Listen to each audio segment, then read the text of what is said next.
ایسے عالم میں ذوالجلال تنہا حسین کے ساتھ، اس لیے ذوالجلال ہے تو جانور مگر مرتبے میں اصحاب حسین سے کم نہیں ہے، شہدائے کربلا سے کم نہیں ہے۔ دنیا پوچھتی ہے کہ تم اس کے سروں کو کیوں چومتے ہو، تم اس کی گردن کو کیوں چومتے ہو، تم اس کے چہرے کو کیوں چومتے ہو، اس کی رکاب کو، اس کی نہار کو کیوں چومتے ہو؟ اس لیے کہ ہمیں کوئی منظر یاد آ جاتا ہے، ہمیں کوئی منظر یاد آ جاتا ہے کہ جب فاطمہ کا لال تنہا تھا اور کوئی مدد کرنے والا نہ تھا، دروازے پر آئے اور آخری سلام کیا، اے زینب میرا آخری سلام، اے رقیہ میرا آخری سلام، اے ام کلثوم تم تک میرا آخری سلام پہنچے۔ بس یہ جملہ سننا تھا، خیمے میں کوہرام مچ گیا، خیمے میں کوہرام مچ گیا، اور ہر بیوی یہ کہہ رہی تھی اے میرے باجیوں والے، اے میرے آقا ہمیں کس پہ چھوڑ کے جا رہے ہو، ہمیں کس پہ چھوڑ کے جا رہے ہو؟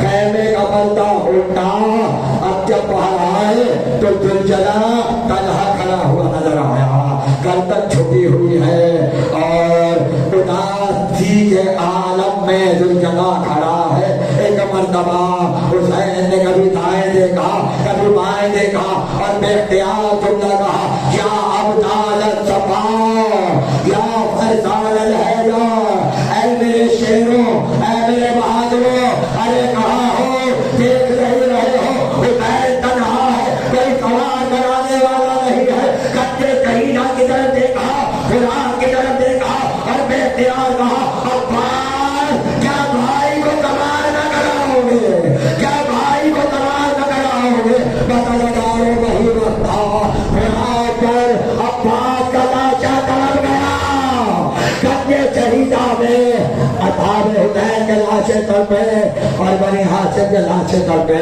جو اس بات کا اعلان تھا کہ آقا ہم حاضر ہیں، اگر اجازت دیں تو ہم حاضر ہیں۔ اس کے بعد خیمے کا پردہ اٹھا، زینب باہر آئی اور عجیب جملہ کہا، بھیا اپنے آپ پہ تنہا نہ سمجھنا، ابھی زینب تنہا حسین کو تباہ کرایا، حسین کو ذوالجلال ہمر بلند ہوئے، اور جب ذوالجلال چلا تو کیا دیکھا؟ 4 برس کی بچی ذوالجلال کے جماعت لکھتی تھی اور کہہ رہی تھی، اے ذوالجلال میرے بابا کو لے جا، اے ذوالجلال میرے بابا کو لے جا۔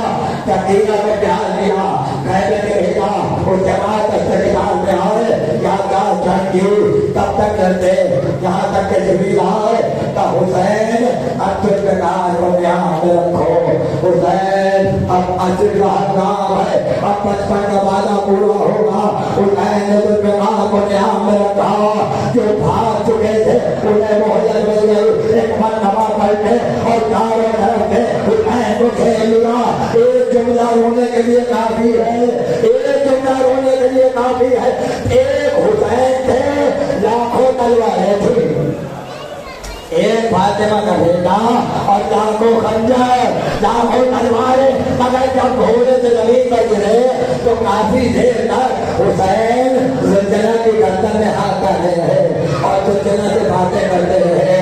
مجھے نہیں پتا وقت آخر حسین نے ذوالجلال کے نام میں کیا کہا، مگر یہ راز اس وقت کھلا جب زمین ہل رہی تھی، آسمان سے لہو برس رہا تھا، کربلا میں آگے آ رہی تھی۔ ایک بار ذوالجلال چلا، خیموں کی طرف آیا، اب پتہ چلا حسین نے کان میں کہا تھا، اے ذوالجلال جب میرا سر کٹ جائے گا خیمے میں کوئی شہادت کی خبر پہنچانے والا نہیں ہوگا۔ ارے میری شہادت کی خبر پہنچا دے گا۔ اب جب ذوالجلال آیا تو